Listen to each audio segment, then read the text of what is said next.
Shalom Bracha, on a pu étudier aujourd'hui le Shulchan Aruch dans le Siman Shinayin Chet Seif Gimel, où il va nous dire qu'il y a un cas de Anus, où on est entièrement dispensé du dommage qui a pu être causé.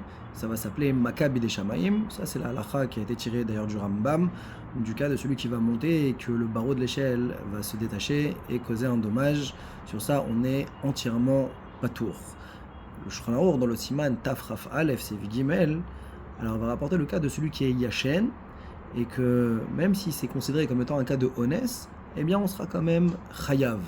Donc a priori on a une contradiction entre les deux halachot du Shulchan Aruch. Sur ça, dans le Seif Dalet, toujours dans Tafraf Aleph, il va expliquer de dire que Bamed va mourir. Là on parle quand Yashnu Beyachad, qu'ils ont été dormir au même moment, et donc il avait conscience qu'il pouvait endommager. Et donc c'est pour ça que ici dans ce Ones là, alors on est Chayav.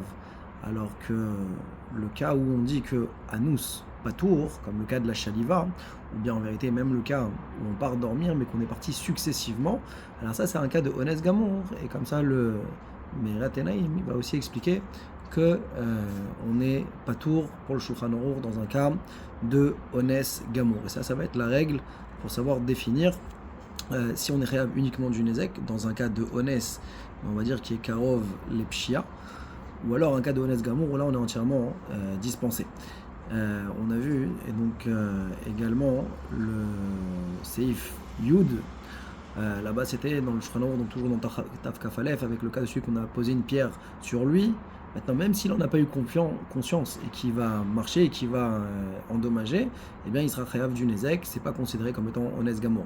Dans le Seif Yud Aleph, alors on a parlé d'un cas de celui qui est monté sur le toit, qui est Nafal Beruach Metsuya, avec un vent fréquent. Alors là, il est chayav Be'arba Dvarim, excepté de tous les dommages, excepté le dîn de Bochette, parce qu'il n'y a pas eu la kavana d'endommager, et ça c'est une condition sine qua non pour être chayav vis-à-vis de la honte qui a été subie. Par contre, si c'était dans Nafal Beruach chez Metsuya, dans un vent qui n'est pas fréquent, alors à ce moment-là on est chayav uniquement du Nezek.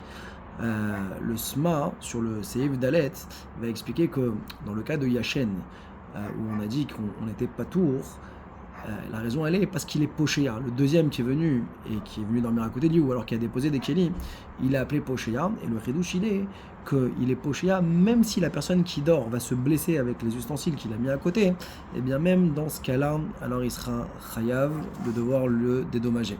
Dans le Aruch HaShulchan qui a été rapporté, on avait aussi un chidouche que quand on dit que dans Ruach She'ena Metsuya, alors on est Chayav de payer le Nezek, ça c'est une tempête, mais qui était malgré tout prévisible, ça peut arriver. Si maintenant on est dans un référentiel d'une tornade, d'un ouragan, de quelque chose qui est exceptionnel, qui est encore plus que Ruach She'ena Metsuya, sur ça il dira, alors que également on n'est pas tour, que ça s'appellerait un cas de Ones Gamour.